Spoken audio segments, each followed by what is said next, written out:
Good evening money persons, welcome to daily money show number 1024. ఈరోజు daily money షోలోని Adani ఎంట్రీతోని ఒక సెక్టర్లో ఉన్నటువంటి కంపెనీస్ పైన భారీ ఇంపాక్టే పడేలా కనిపిస్తున్నది. దాని గురించి యాక్చువల్లీ అదానీ గ్రూప్ అనే కాదు, వేరే అదర్ గ్రూప్స్ కూడా ఆ సెక్టర్లోకి అయితే ఎంటర్ అవుతున్నాయి. దాని గురించి ఈరోజు డైలీ మనీ షోలో డీటెయిల్గా మాట్లాడుకుందాం.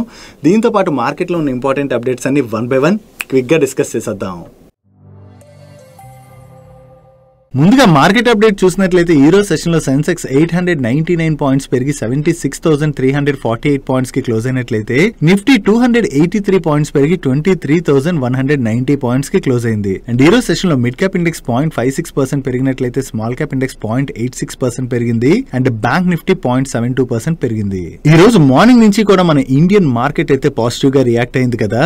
యాక్చువల్లీ మీకు గుర్తుంటే నిన్న night US fed meeting outcome రాబోతున్నట్లుగా మనం డిస్కస్ చేసుకున్నాం కదా ఆల్రెడీ. సో ఈ ఫెడ్ మీటింగ్ అవుట్కమ్ అయితే వచ్చింది. ఈసారి మార్కెట్ ఎక్స్పెక్ట్ చేసిన విధంగానే ఫెడ్ దగ్గర నుంచి రేట్ కట్ రిలేటెడ్ గా ఎటువంటి అనౌన్స్మెంట్ రాలేదు. అండ్ దీంతో పాటుగా యుఎస్ ఫెడ్ ఏం చెప్తుందంటే ప్రీవియస్ గా యుఎస్ లో ఇన్ఫ్లేషన్ రిలేటెడ్ గా వీళ్ళు ఏవైతే ఎస్టిమేషన్స్ రిలీజ్ చేశారో దాన్ని అప్వర్డ్ రివైజ్ చేశారు. అంటే ఇన్ఫ్లేషన్ కొంత పెరగచ్చు అన్నట్టుగానే ఫెడ్ చెప్తుంది. అండ్ అంతేకాకుండా 2025 లోని యుఎస్ జీడీపీ 2.1% గ్రో అవచ్చు అని చెప్పి వీళ్ళు ప్రీవియస్ గా ఎస్టిమేట్ చేసినట్లయితే దాన్ని ఇప్పుడు 1.7% కి తగ్గించారు. సో ఇక్కడ ఫెడ్ ఇన్ఫ్లేషన్ పెరిగిందని చెప్పింది అండ్ అలాగే జీడీపీ గ్రోత్ తగ్గుతుందని చెప్తుంది. సో ఇలా చెప్పినా కూడా నిన్న నైట్ యుఎస్ మార్కెట్స్ పాజిటివ్ గా రియాక్ట్ అయ్యాయి. అండ్ ఈ రోజు మన ఇండియన్ మార్కెట్ కూడా పాజిటివ్ గా రియాక్ట్ అయింది కదా. దానికి రీజన్ ఏంటంటే ఇక్కడ యుఎస్ లోని ఇన్ఫ్లేషన్ పెరుగుతుందని చెప్పి ఫెడ్ చెప్పినా కూడా ఆ ఇన్ఫ్లేషన్ ని కంట్రోల్ చేయొచ్చు అన్నట్టుగానే ఫెడ్ దగ్గర నుంచి స్టేట్మెంట్స్ వచ్చాయి. అండ్ అంతేకాకుండా మార్కెట్ లోని యుఎస్ రెసిషన్ రిలేటెడ్ గా కూడా కొన్ని కన్సర్న్స్ ఉన్నాయి కదా.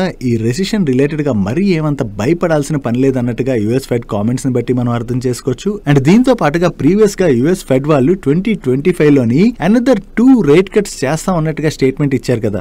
ఇన్ఫ్లేషన్ అది పెరిగిన టైంలోని మార్కెట్ ఏమనుకున్నది, ఈ రేట్ కట్స్ అవి డిలే అవ్వచ్చు, ఎందుకంటే డొనాల్డ్ ట్రంప్ టారిఫ్స్ ఇవన్నీ ఏవైతే నడుస్తున్నాయో వాటి వల్ల యుఎస్ ఎకానమీ ఇంపాక్ట్ అవుతుంది కాబట్టి రేట్ కట్స్ అన్నవి డిలే అవ్వచ్చు. ప్రీవియస్ గా 2 రేట్ కట్స్ అని ఫెడ్ చెప్పినట్లయితే ఈసారి అవి తగ్గించచ్చు అని చెప్పి మార్కెట్ లోని కొంత భయం అయితే ఉన్నది. కానీ యుఎస్ ఫెడ్ ఏం చెప్తుందంటే ఈ 2025 లోని మరొక 2 రేట్ కట్స్ ఉంటాయని చెప్పి ఈసారి కూడా ఫెడ్ దగ్గర నుంచి అదే స్టేట్మెంట్ రావడం జరిగింది. సో ఫెడ్ దగ్గర నుంచి ఇటువంటి స్టేట్మెంట్ రావడంతో మార్కెట్ లోని రేట్ కట్స్ రిలేటెడ్ గా ఏవైతే కన్సర్న్స్ ఉన్నాయో ఆ కన్సర్న్స్ తొలగిపోయి అండ్ అలాగే రెసిషన్ రిలేటెడ్ గా ఫియర్స్ కూడా కొంచెం తగ్గాయి కదా. దీంతోనే నేను నైట్ యుఎస్ మార్కెట్స్ పాజిటివ్ గా రియాక్ట్ అయ్యాయి. అండ్ ఈ రోజు సెషన్ లో మన మార్కెట్ లో కూడా పాజిటివ్ మూమెంటం చూసాం.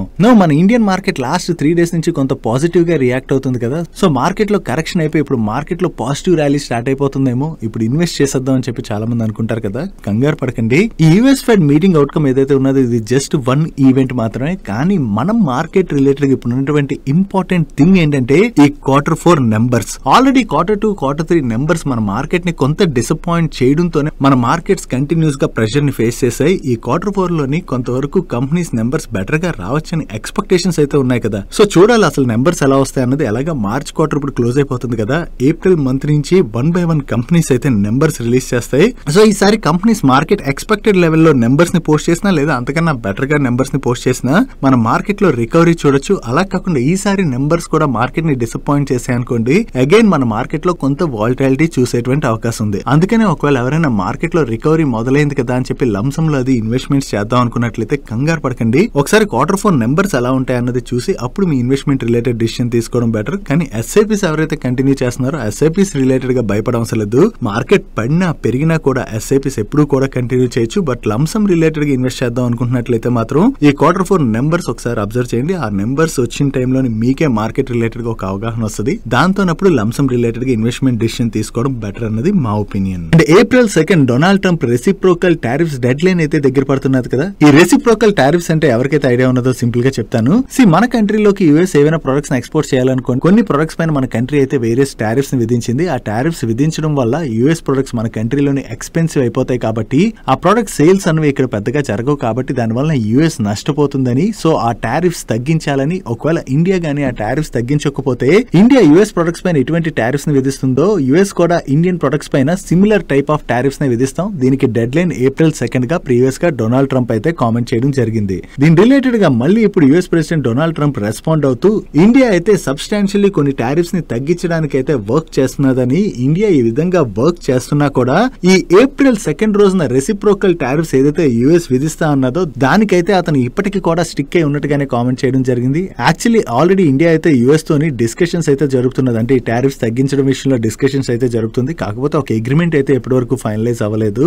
సో చూడాలి ఏప్రిల్ 2 కల్లా ఈ అగ్రిమెంట్ ఫైనలైజ్ అవుతుందా లేదా అని. ఒకవేళ ఫైనలైజ్ అవ్వకపోతే ఏప్రిల్ 2 ఇతను టారిఫ్స్ విధిస్తా అని అయితే స్టేట్మెంట్ చేస్తున్నారు. కానీ బోల్డ్ సార్లు ఇతను వేరియస్ కంట్రీస్ రిలేటెడ్ గా ఇటువంటి కామెంట్స్ చేయడం జరిగింది. అంటే ఇలా టారిఫ్స్ విధిస్తానని అదని ఇదని స్టేట్మెంట్స్ చేయడం జరిగింది. దాని తర్వాత వెనక్కి కూడా తగ్గిన సందర్భాలు చాలానే ఉన్నాయి. సో ఈసారి ఏప్రిల్ 2 ఇతనైతే టారిఫ్స్ విధిస్తామని చెప్తున్నారు. కానీ విధిస్తారా లేదా అన్నది మనం చూడాలి. ఒకవేళ టారిఫ్స్ విధించినా కూడా అవి లాంగ్ టర్మ్ కి కంటిన్యూ అవ్వకపోవచ్చని మేము అనుకుంటున్నాం. ఎందుకంటే ఇండియా కూడా కొన్ని యూఎస్ ప్రొడక్ట్స్ పైన ఉన్నటువంటి టారిఫ్స్ ని తగ్గించడానికి వర్క్ చేస్తుంది కదా. ఆ టారిఫ్స్ అయితే త్వరలోనే తగ్గించేసేటువంటి అవకాశాలు కూడా ఉన్నాయి. కాబట్టి ఒకవేళ ఏప్రిల్ 2 యూఎస్ మన పైన ఈ రెసిప్రోకల్ టారిఫ్స్ ని ఇంప్లిమెంట్ చేసినా కూడా త్వరగానే ఆ ఇష్యూ సార్ట్అవుట్ అయిపోయి రెండు కంట్రీస్ మధ్యన అగ్రిమెంట్ అయితే జరిగేటువంటి అవకాశాలు అయితే ప్రస్తుతానికి కనిపిస్తున్నాయి. డైలీ మార్కెట్ లో వచ్చేటువంటి ఇటువంటి ఇంపార్టెంట్ అప్డేట్స్ ని మీతో డీటెయిల్ గా షేర్ చేయడానికి మన మనీ పర్స్ టీమ్ ఏవైతే ఎఫర్ట్స్ పెడుతుందో ఆ ఎఫర్ట్స్ కనుక మీకు హెల్ప్ఫుల్ అవుతున్నట్లయితే ఈ వీడియోను మర్చిపోకుండా లైక్ చేయడానికి ప్రయత్నించండి. Next artificial intelligence. ఈ టెక్నాలజీ గురించి ఎక్కడ చూసినా కూడా మనం రీసెంట్ గా వింటున్నాం కదా. ప్రతి ఇండస్ట్రీలో కూడా దీని యొక్క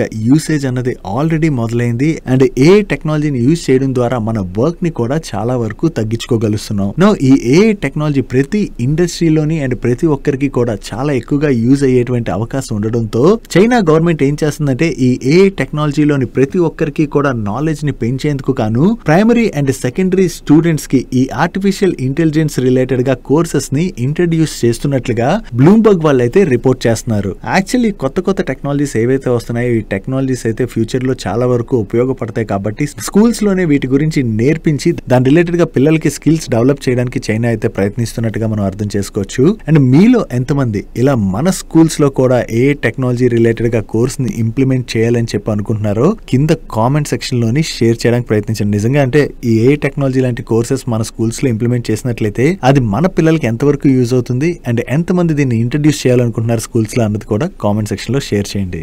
నెక్స్ట్ నిన్న ఈవినింగ్ అదానీ ఎంటర్ప్రైజెస్ వాళ్ళ దగ్గర నుంచి ఒక సర్ప్రైజింగ్ అనౌన్స్మెంట్ వచ్చింది. ఈ అదానీ ఎంటర్ప్రైజెస్ వాళ్ళ సబ్సిడరీ కంపెనీ అయినటువంటి కుచ్ కాపర్ లిమిటెడ్ వాళ్ళు ప్రణీత వెంచర్స్ ప్రైవేట్ లిమిటెడ్ వాళ్ళతో కలిపి 50-50 పార్ట్నర్షిప్ లో భాగంగా ప్రణీత ఈకో కేబుల్స్ లిమిటెడ్ అనేటువంటి ఒక జాయింట్ వెంచర్ కంపెనీని ఇన్కార్పొరేట్ చేశారు. ఈ జాయింట్ వెంచర్ కంపెనీ ద్వారా వీళ్ళు metal products and cable and wires business లోకి ఎంటర్ అవుతున్నట్టుగా అనౌన్స్ చేయడం జరిగింది. సో వీళ్ళు ఎప్పుడైతే కేబుల్ అండ్ వైర్స్ బిజినెస్ లోకి ఎంటర్ అవుతున్నాం అని చెప్పి నిన్న ఈవినింగ్ ఈ అనౌన్స్మెంట్ చేశారో దాంతోనే ఈ సెగ్మెంట్ లోని బిజినెస్ ను ఆపరేట్ చేసేటువంటి కంపెనీస్ అయిన Polycab, KEI industries and Havells లాంటి స్టాక్స్ లోనైతే ఈ రోజు సెషన్ లో చాలా ప్రెషర్ కనపడింది. మీకు గుర్తున్నట్లయితే few days back Aditya Birla group కి చెందినటువంటి అల్ట్రాటెక్ వాళ్ళు కూడా ఈ కేబుల్ అండ్ వైర్స్ బిజినెస్ లోకి ఎంటర్ అవుతున్నట్టుగా అనౌన్స్ చేశారు కదా. ఆ టైంలో కూడా ఈ సెగ్మెంట్ లో బిజినెస్ ను ఆపరేట్ చేసేటువంటి అన్ని స్టాక్స్ లో కూడా మనం ప్రెషర్ చూసాం. అల్ట్రాటెక్ వాళ్ళ దగ్గర నుంచి అనౌన్స్మెంట్ వచ్చినటువంటి కొన్ని రోజుల్లోనే ఇప్పుడు అదానీ గ్రూప్ కూడా ఈ కేబుల్ అండ్ వైర్స్ బిజినెస్ లోకి ఎంటర్ అవుతుందంటే ఈ సెగ్మెంట్ లోని కాంపిటీషన్ అయితే టఫ్ గా మారేటువంటి అవకాశం ఉంది కదా. That Aditya Birla group and Adani group లాంటి స్ట్రాంగ్ గ్రూప్స్ ఈ బిజినెస్ లోకి ఎంటర్ అవుతున్నాయి అనుకోండి,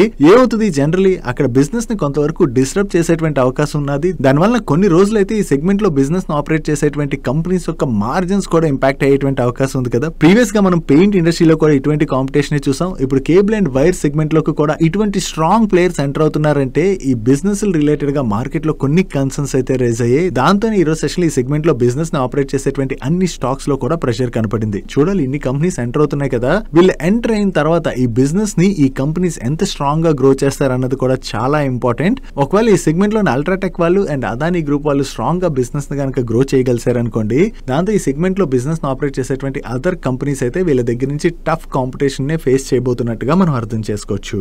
నెక్స్ట్ భారత్ ఫోర్జ్ వాళ్ళు ఆర్టిలరీ గన్స్ డీల్ అయితే విన్ అయ్యేటువంటి అవకాశం ఉందని చెప్పి మనం ప్రీవియస్ గా మల్టిపుల్ టైమ్స్ మాట్లాడుకున్నాం కదా. ఇప్పుడు క్యాబినెట్ కమిటీ 307 అడ్వాన్స్డ్ టోర్డ్ ఆర్టిలరీ గన్ సిస్టమ్స్ యొక్క ప్రొక్యూర్మెంట్ ని అప్రూవ్ చేసినట్లుగా వేరియస్ మీడియా ప్లాట్ఫామ్స్ అయితే రిపోర్ట్ చేస్తున్నాయి. టోటల్ గా ఈ డీల్ యొక్క వాల్యూ 7,000 crores అండ్ ఈ ఆర్టిలరీ గన్స్ ని భారత్ ఫోర్జ్ అండ్ అలాగే టాటా అడ్వాన్స్ సిస్టమ్స్ ఈ రెండు కంపెనీస్ కూడా మ్యానుఫ్యాక్చర్ చేయనున్నాయి. సో క్యాబినెట్ కమిటీ అప్రూవ్ చేసేసింది కాబట్టి త్వరలోనే ఈ ఆర్టిలరీ గన్స్ యొక్క orders Bharat Forge and Tata advance systems వాళ్ళకి వచ్చేటువంటి అవకాశం ఉంది. సో ఎప్పుడైతే ఈ న్యూస్ వచ్చిందో దాంతోనే ఈ రోజు సెషన్ లో భారత్ ఫోర్జ్ స్టాక్ లోని పాజిటివ్ మూమెంటం కనపడింది.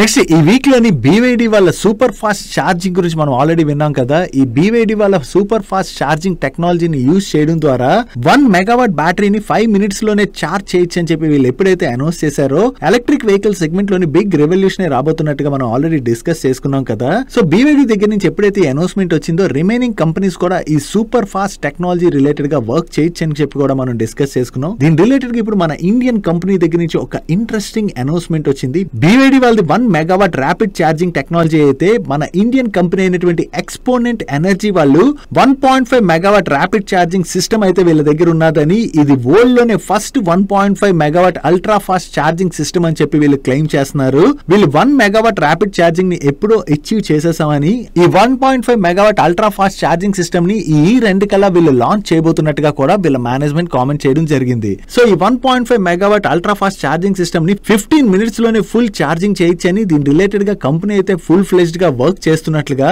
దీని డెవలప్మెంట్ ని కంప్లీట్ చేసి ఈ ఇయర్ లోనే దీన్ని లాంచ్ చేయబోతున్నట్టుగా కూడా వీళ్ళ మేనేజ్మెంట్ కామెంట్ చేస్తుంది. చూడాలి ఎంత త్వరగా దీన్ని సక్సెస్ఫుల్లీ వీళ్ళు లాంచ్ చేస్తారన్నది. ఎందుకంటే అల్ట్రా ఫాస్ట్ ఛార్జింగ్ అన్నది ఆల్రెడీ BYD వాళ్ళు అనౌన్స్ చేశారు కదా, ఆ టైంలోనే మనం మాట్లాడుకున్నాం. ఇక్కడ ర్యాపిడ్ ఫాస్ట్ ఛార్జింగ్ కన్నా కూడా సేఫ్టీ రిలేటెడ్ కన్సర్న్స్ కూడా ఉంటాయి కదా, ఎందుకంటే బ్యాటరీని అంత ఫాస్ట్ గా ఛార్జ్ చేస్తున్నప్పుడు ఒకసారి బ్యాటరీస్ పేలిపోయేటువంటి అవకాశాలు కూడా ఉంటాయి కదా. సో దీని రిలేటెడ్ అంటే సేఫ్టీ సిస్టమ్ రిలేటెడ్ గా కూడా కంపెనీస్ వర్క్ చేయవలసి ఉన్నది. ఇప్పుడు మన ఇండియన్ కంపెనీ కూడా క్లెయిమ్ చేస్తుంది కదా 1.5 megawatt ultra fast charging system ని తీసుకొస్తామని. దీనిలో సేఫ్టీ కన్సర్న్స్ ఏవైతే ఉన్నాయో ఆ సేఫ్టీ కన్సర్న్స్ ని కూడా వీళ్ళన్ని అడ్రస్ చేసుకుంటూ వెళ్ళి దీని కనుక వీళ్ళు సక్సెస్ఫుల్లీ లాంచ్ చేయగలిసినట్లయితే ఎలక్ట్రిక్ వెహికల్ సెగ్మెంట్ లో భారీ మార్పులే రానున్నాయి. ఇప్పటి వరకు ఎలక్ట్రిక్ వెహికల్ రిలేటెడ్ ఉన్నటువంటి కన్సర్న్ ఏంటి, దూరంగా మనం ట్రావెల్ చేయాలనుకోండి, ఆ ట్రావెల్ చేయాలన్నప్పుడు దాన్ని మళ్ళీ తిరిగి చార్జ్ చేయాలంటే హాఫ్ అన్ అవర్ అది వెయిట్ చేయాలి. అదే పెట్రోల్ డీజిల్ వెహికల్ అయితే 5-10 మినిట్స్ లో మనం పెట్రోల్ కొట్టించుకుని హ్యాపీగా వెళ్ళిపోవచ్చు. సో ఈ కన్సర్న్స్ అయితే మార్కెట్ లో ఉన్నాయి. ఇప్పుడు అల్ట్రా ఫాస్ట్ ఛార్జింగ్ టెక్నాలజీ కనుక సక్సెస్ఫుల్లీ మార్కెట్ లో కనుక వచ్చింది అనుకోండి, దాంతో వేరే ఎలక్ట్రిక్ వెహికల్ మ్యానుఫ్యాక్చర్స్ ఈ టెక్నాలజీని యూజ్ చేసే అవకాశం ఉంది.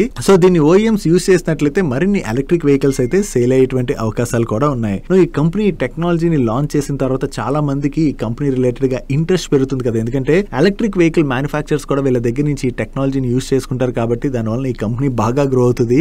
సో ఈ కంపెనీ రిలేటెడ్ గా ఇన్వెస్టర్స్ కి ఇంట్రెస్ట్ కూడా పెరుగుతుంది కాబట్టి ఇటువంటి కంపెనీస్ మార్కెట్ లో ఒక్కసారి వచ్చి లిస్ట్ అవుతుంటాయి కూడా. సో ఒకవేళ వీళ్ళు లిస్ట్ చేయాలని చూసినా కూడా ఆ టైంలో వీళ్ళ కంపెనీని ఏ వాల్యుయేషన్స్ కి తీసుకొస్తారు ఇవన్నీ కూడా మనం చెక్ చేసుకోవాలండి. అలాగే కంపెనీ రిలేటెడ్ ఉన్నటువంటి రిస్క్స్ ఇవన్నీ కూడా చూసుకుని అప్పుడు ఇన్వెస్ట్మెంట్ డిసిషన్ తీసుకోవడం బెటర్. చూడాలి అంటే వీళ్ళు ఇప్పుడు టెక్నాలజీ సక్సెస్ అయింది అంటున్నారు కదా, దీని రిలేటెడ్ గా వేరే సర్టిఫికేషన్స్ అవి కూడా ఉంటాయి. ఆ సర్టిఫికేషన్స్ అవి కూడా గవర్నమెంట్ దగ్గర నుంచి వచ్చినట్లయితే ఇది ఎలక్ట్రిక్ వెహికల్స్ రిలేటెడ్ గా మనం చాలా పాజిటివ్ గా చూడొచ్చు. నెక్స్ట్ రీసెంట్ గా X platform chat bot Grok గురించి మీరు చాలా చోట్ల వినుంటారు కదా. ఈ గ్రాక్ నుంచి వస్తున్నటువంటి రిప్లైస్ ఏవైతే ఉన్నాయో కొన్ని సందర్భాల్లో రిప్లైస్ కొంత రూడ్ గా ఉంటున్నాయి. అండ్ అంతేకాకుండా కొన్నిసార్లు ఇది ఇస్తున్నటువంటి రిప్లైస్ ఏవైతే ఉన్నాయో దాని వలన ఎక్స్ ప్లాట్ఫామ్ లో చాలా గొడవలే జరుగుతున్నాయి, అంటే చాలా మంది మధ్యన గొడవలే జరుగుతున్నాయి. సో దీంతో ఈ గ్రాక్ చాట్ బోట్ రిలేటెడ్ గా గవర్నమెంట్ అయితే కన్సర్న్స్ రైజ్ చేస్తుంది. అసలు ఈ గ్రాక్ చాట్ బోట్ ఎటువంటి డేటాని అనాలిసిస్ చేసి ఇలాంటి రిప్లైస్ ఇస్తుందని చెప్పి ఎక్స్ ప్లాట్ఫామ్ ని గవర్నమెంట్ అయితే ఎక్స్ప్లెయిన్ చేయమని అడిగినట్లుగా మీడియా ప్లాట్ఫామ్స్ అయితే రిపోర్ట్ చేస్తున్నాయి. చూడాలి ఇప్పుడు ఎక్స్ ప్లాట్ఫామ్ ని గవర్నమెంట్ అడిగిన తర్వాత ఎక్స్ ప్లాట్ఫామ్ దగ్గర నుంచి దీని రిలేటెడ్ గా ఎటువంటి రిప్లైస్ వస్తాయన్నది. అండ్ మీలో ఎంతమంది ఎక్స్ ప్లాట్ఫామ్ లోని ఈ గ్రాక్ చాట్ బోట్ ని యూజ్ చేశారు, చేసినట్లయితే మీకు కూడా ఇటువంటి రిప్లైస్ వచ్చాయా? కింద కామెంట్ సెక్షన్ లో మీ రిప్లై అయితే షేర్ చేయడానికి ప్రయత్నించండి. అంటే గ్రాక్ ప్లాట్ఫామ్ నిజంగా ఇటువంటి రిప్లైస్ ఇస్తుందా లేదా అన్నది. గవర్నమెంట్ అయితే వీళ్ళని అడుగుతున్నది కదా, అంటే అసలు ఎలాంటి డేటాని యూజ్ చేశారు ఇలాంటి రిప్లైస్ ఇవ్వడానికి అనేది, వీళ్ళ దగ్గర నుంచి ఏం రెస్పాన్స్ వస్తుంది అనేది మనం చూడవలసి ఉన్నది. నెక్స్ట్ CNBC ఆవాజ్ యొక్క ఎక్స్ యాంకర్ అయినటువంటి హేమంత్ గై అండ్ ఆయనకు చెందినటువంటి ఫ్యామిలీ మెంబర్స్ ని సెక్యూరిటీస్ మార్కెట్ నుంచి 5 years పాటు సెబీ బ్యాన్ చేయడంతో పాటుగా వీళ్ళపైన ఈచ్ 50 lakhs పెనాల్టీని కూడా విధించడం జరిగింది. ఈ పెనాల్టీని విధించడానికి రీజన్ ఏంటంటే ఈయన టీవీ యాంకర్ గా ఉన్నటువంటి టైంలోని ఈయన షోలోని ఏవైతే స్టాక్స్ రిలేటెడ్ గా మాట్లాడారో ఆ స్టాక్స్ గురించి టీవీలో మాట్లాడడానికి కొంచెం ముందే ఆ స్టాక్స్ రిలేటెడ్ గా హై పొజిషన్స్ తీసుకుని దాని రిలేటెడ్ గా 6 crores వరకు కూడా ఇల్లీగల్ గెయిన్స్ సంపాదించినట్టుగా సెబీ గుర్తించడంతోనే వీళ్ళపైన ఈ పెనాల్టీ విధించడంతో పాటు వీళ్ళని సెక్యూరిటీస్ మార్కెట్ నుంచి 5 years పాటు బ్యాన్ చేయడం జరిగింది. యాక్చువల్లీ ఈ ఇష్యూ 2021 జనవరి ఆ టైంలో వెలుగులోకి వచ్చినటువంటి ఇష్యూస్. సో ఇష్యూ రిలేటెడ్ గా సెబీ కంప్లీట్ గా స్టడీ అది చేసి వీళ్ళపైన ఇప్పుడైతే యాక్షన్ తీసుకోవడం జరిగింది. యాక్చువల్లీ సెబీ ఇటువంటి యాక్షన్స్ ఏవైతే తీసుకుంటుందో this is really good. SEBI ఇటువంటి యాక్షన్స్ తీసుకున్నప్పుడే ఇలాంటి పొజిషన్స్ లో ఉన్న వాళ్ళు ఎవరైనా సరే ఫ్యూచర్ లోని తప్పు చేయాలంటే కొంచెం భయపడేటువంటి అవకాశం అయితే ఉన్నది. నెక్స్ట్ ఓలా ఎలక్ట్రిక్ రిలేటెడ్ గా మరొక ఇష్యూ అయితే నడుస్తున్నది. ఈ ఓలా ఎలక్ట్రిక్ వాళ్ళు ఫిబ్రవరి మంత్ లోని 25,000 ఎలక్ట్రిక్ వెహికల్స్ ని సేల్ చేసినట్టుగా అయితే క్లెయిమ్ చేశారు కదా, కానీ వాహన్ పోర్టల్ లో చూసినట్లయితే 8,600 వెహికల్స్ రిజిస్టర్ అయినట్టుగా చూపెడుతున్నది. దీని రిలేటెడ్ గా ఈ మిస్ మ్యాచ్ అంటే సేల్స్ అండ్ అలాగే రిజిస్ట్రేషన్ రిలేటెడ్ గా మిస్ మ్యాచ్ ఏదైతే ఉన్నదో దాని రిలేటెడ్ గా క్లారిఫికేషన్ ఇవ్వాలని చెప్పి March 11th రోజునే హెవీ ఇండస్ట్రీస్ మినిస్ట్రీ అయితే ఓలా ఎలక్ట్రిక్ వాళ్ళని అడగడం జరిగింది. ఇప్పుడు నెక్స్ట్ వీక్ లోని మరొకసారి వీళ్ళకి రిమైండర్ లెటర్ పంపించేటువంటి అవకాశం ఉన్నదని చెప్పి ఎకనామిక్ టైమ్స్ వాళ్ళు వాళ్ళ సోర్సెస్ ద్వారా తెలిసిన ఇన్ఫర్మేషన్ ని షేర్ చేస్తున్నారు. అండ్ March 19th రోజున Maharashtra RTO already Ola electric వాళ్ళకి చెందినటువంటి కొంతమంది డీలర్స్ పైన ఇన్స్పెక్షన్ కూడా కండక్ట్ చేసి డాక్యుమెంట్స్ అవి వెరిఫై చేసినట్లుగా అండ్ పంజాబ్ లోని వీళ్ళకి చెందిన 11 స్టోర్స్ స్టోర్స్ ఆల్రెడీ క్లోజ్ చేసేసారని అండ్ మధ్యప్రదేశ్, రాజస్థాన్ లో కూడా ఇటువంటి ఇన్స్పెక్షన్స్ జరుగుతున్నట్టుగా కూడా వీళ్ళు షేర్ చేస్తున్నారు. సో ఈ ఓలా ఎలక్ట్రిక్ రిలేటెడ్ గా ఇష్యూస్ ఏవైతే వస్తున్నాయో వాటి రిలేటెడ్ గా ఓలా ఎలక్ట్రిక్ దగ్గర నుంచి ఏదైనా క్లారిఫికేషన్ త్వరలో వస్తుందేమో మనం చూడవలసి ఉన్నది. బట్ వీళ్ళు ఇటువంటి తప్పులు ఏమైనా చేసినట్టు బయటపడినట్లయితే గవర్నమెంట్ వీళ్ళపైన స్ట్రిక్ట్ యాక్షన్స్ తీసుకునేటువంటి అవకాశాలు అయితే ఉన్నాయి. నెక్స్ట్ ఈ రోజు డిఫెన్స్ ఎక్విజిషన్ కౌన్సిల్ మీట్ అయ్యి Indian army and Indian air force వాళ్ళ కోసం బ్రహ్మోస్ మిసైల్స్ ఎక్విజిషన్ ప్రపోజల్ అయితే కన్సిడర్ చేసేటువంటి అవకాశం ఉన్నదని, వీటితో పాటు anti air craft missiles and మరికొన్ని ప్రొక్యూర్మెంట్స్ ని కూడా డిఫెన్స్ ఎక్విజిషన్ కౌన్సిల్ అయితే అప్రూవ్ చేసేటువంటి అవకాశం ఉన్నదని చెప్పి సిఎన్బిసి వాళ్ళు వాళ్ళ సోర్సెస్ ద్వారా తెలిసిన ఇన్ఫర్మేషన్ ని షేర్ చేస్తున్నారు. ఒకవేళ ఈ ఎక్విజిషన్స్ కి డిఫెన్స్ ఎక్విజిషన్ కౌన్సిల్ నుంచి గనక అప్రూవల్ వచ్చిందనుకోండి, వీటిని ఏవైతే కంపెనీస్ మ్యానుఫ్యాక్చర్ చేస్తుంటాయో ఆ కంపెనీస్ కి త్వరలోనే ఆర్డర్స్ అయితే వచ్చేటువంటి అవకాశం ఉంది. కాబట్టి ఆ కంపెనీస్ రిలేటెడ్ గా ఇది మనం పాజిటివ్ గా చూడొచ్చు. నెక్స్ట్ మనాలి పెట్రోకెమ్ వాళ్ళ రిలేటెడ్ గా ఒక పాజిటివ్ అప్డేట్ కనిపిస్తున్నది. డీజీటీఆర్ వాళ్ళు flexible slab stock polyol imports పైన యాంటీ డంపింగ్ డ్యూటీని విధించేందుకు గాను ఇన్వెస్టిగేషన్ అయితే ఇనిషియేట్ చేసినట్టుగా కామర్స్ మినిస్ట్రీ కామెంట్ చేయడం జరిగింది. ఈ ఫ్లెక్సిబుల్ స్లాబ్ స్టాక్ పాలియోల్స్ ని మనాలి పెట్రోకెమికల్స్ వాళ్ళే మ్యానుఫ్యాక్చర్ చేస్తుంటారు మన ఇండియాలోని. సో ఒకవేళ దీనిపైన యాంటీ డంపింగ్ డ్యూటీని గనక విధించినట్లయితే దానివల్ల డైరెక్ట్లీ మనాలి పెట్రోకెమికల్స్ వాళ్ళకి ఇది పాజిటివ్ కానుంది. సో ప్రెసెంట్ అయితే దీని రిలేటెడ్ గా ఇన్వెస్టిగేషన్ నడుస్తుంది కదా, ఫైనల్లీ డీజీటీఆర్ వాళ్ళు ఏం డిసిషన్ తీసుకుంటారు అన్నది మనం చూడాలి. నెక్స్ట్ మార్క్సన్స్ ఫార్మా వాళ్ళ రిలేటెడ్ గా ఒక పాజిటివ్ అప్డేట్ ఉన్నది. వీళ్ళ గోవా మ్యానుఫ్యాక్చరింగ్ ఫెసిలిటీకి ఆస్ట్రేలియన్ టీజీఏ వాళ్ళ దగ్గర నుంచి టాబ్లెట్స్ అండ్ క్యాప్సూల్స్ ని మ్యానుఫ్యాక్చర్ చేసి ఆస్ట్రేలియన్ మార్కెట్స్ లోని సప్లై చేసేందుకు గాను వీళ్ళకి అప్రూవల్ రావడం జరిగింది. ఈ అప్రూవల్ రావడంతో ఈ గోవా మ్యానుఫ్యాక్చరింగ్ ఫెసిలిటీలోని వీళ్ళు ఏవైతే ఫార్మాసిటికల్ ప్రొడక్ట్స్ ని మ్యానుఫ్యాక్చర్ చేయబోతున్నారో వాటిని ఆస్ట్రేలియన్ మార్కెట్స్ లోని వీళ్ళ సబ్సిడరీ కంపెనీ అయిన నోవా ఫార్మాసిటికల్స్ ద్వారా మార్కెటింగ్ అండ్ డిస్ట్రిబ్యూషన్ చేయబోతున్నట్టుగా వీళ్ళు అనౌన్స్ చేయడం జరిగింది. సో దీని ద్వారా ఆస్ట్రేలియన్ మార్కెట్స్ లో కూడా వీళ్ళకి మంచి ఆపర్చునిటీ క్రియేట్ అవబోతుంది. కాబట్టి ఇది మార్క్సన్స్ ఫార్మా వాళ్ళ రిలేటెడ్ గా మనం పాజిటివ్ గా చూడొచ్చు. Next civil and infra projects చేసేటువంటి జీపీటీ ఇన్ఫ్రా ప్రాజెక్ట్స్ వాళ్ళు సౌత్ ఈస్టర్న్ రైల్వే కోల్కతా వాళ్ళు ఫ్లోట్ చేసినటువంటి టెండర్ లో పార్టిసిపేట్ చేసి L1 బిడ్డర్ గా సెలెక్ట్ అయ్యారు. అండ్ ఈ contract value approximately 481 crores. And ఈ కాంట్రాక్ట్ లో భాగంగా వీళ్ళు సౌత్ ఈస్టర్న్ రైల్వే వాళ్ళ కోసం హౌరా ఖరగ్పూర్ రూట్ లోని ఇంపార్టెంట్ బ్రిడ్జ్ కన్స్ట్రక్ట్ చేయడంతో పాటు వేరియస్ అదర్ వర్క్స్ కూడా చేయవలసి ఉన్నది. వీళ్ళు ఏదైతే ఈ కొత్త కాంట్రాక్ట్ ని విన్ అయ్యారో ఇది జీపీటీ ఇన్ఫ్రా ప్రాజెక్ట్స్ వాళ్ళ రిలేటెడ్ గా మనం పాజిటివ్ గా చూడొచ్చు. నెక్స్ట్ ఈ రోజు సెషన్ లో మార్కెట్ లోని హీరో మోటోకార్ప్ వాళ్ళ రిలేటెడ్ గా ఒక చిన్న కన్ఫ్యూజన్ అయితే ఏర్పడింది. ఎకనామిక్ టైమ్స్ లో వచ్చినటువంటి ఆర్టికల్ ప్రకారం హీరో మోటార్స్ మరొక జర్మన్ కంపెనీతో కలిపి ఇండియాలో జాయింట్ వెంచర్ ని ఫామ్ చేసి ఈ జాయింట్ వెంచర్ ద్వారా ఫోర్జ్డ్ పవర్ ట్రైన్ పార్ట్స్ ని అయితే మ్యానుఫ్యాక్చర్ చేయబోతున్నట్టుగా ఒక ఆర్టికల్ అయితే వచ్చింది. సో ఈ ఆర్టికల్ రావడంతో ఇది హీరో మోటోకార్ప్ వాళ్ళ రిలేటెడ్ గా వచ్చినటువంటి న్యూస్ అనుకుని చెప్పి మార్కెట్ లో చిన్న కన్ఫ్యూజన్ అయితే క్రియేట్ అయింది. సో ఎప్పుడైతే ఈ కన్ఫ్యూజన్ క్రియేట్ అయిందో దీనికి హీరో మోటోకార్ప్ వాళ్ళు రెస్పాండ్ అవుతూ హీరో మోటోకార్ప్ అండ్ అలాగే హీరో మోటార్స్ లిమిటెడ్ రెండు కూడా సెపరేట్ ఎంటిటీస్ అని, ఈ హీరో మోటార్స్ లిమిటెడ్ అనేటువంటి కంపెనీకి హీరో మోటోకార్ప్ కి ఎటువంటి సంబంధం కూడా లేదని చెప్పి వీళ్ళు ఎక్స్చేంజెస్ కి క్లారిటీని రిలీజ్ చేశారు. ఒకవేళ మీరు కూడా ఎక్కడైనా ఈ న్యూస్ చదివి కన్ఫ్యూజ్ అయినట్లయితే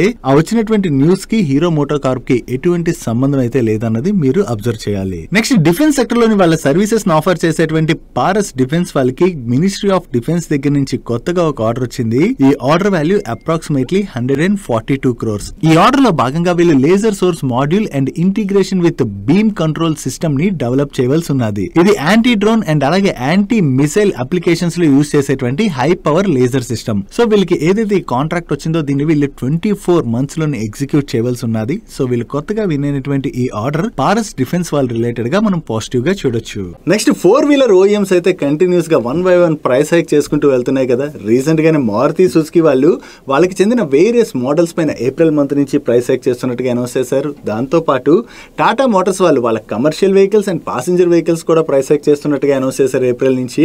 సో ఇప్పుడు ఈ రెండు కంపెనీస్ కూడా ప్రైస్ హైక్ చేస్తుండడంతో అనదర్ కంపెనీ అయిన హుండై వాళ్ళు కూడా వాళ్ళకి చెందిన వేరియస్ మోడల్స్ పైన 3% వరకు ఏప్రిల్ మంత్ నుంచి ప్రైస్ హైక్ చేస్తున్నట్టుగా అనౌన్స్ చేశారు. సో ఇలా అన్ని OEMs కూడా ప్రైస్ హైక్ చేస్తుండడం వలన జనరల్ ఈ కార్స్ కొనుక్కునే వాళ్ళపైన అయితే అదనంగా భారం పడనున్నది. కాకపోతే ఈ కంపెనీస్ కి మ్యానుఫ్యాక్చరింగ్ కాస్ట్ పెరుగుతున్నది కదా.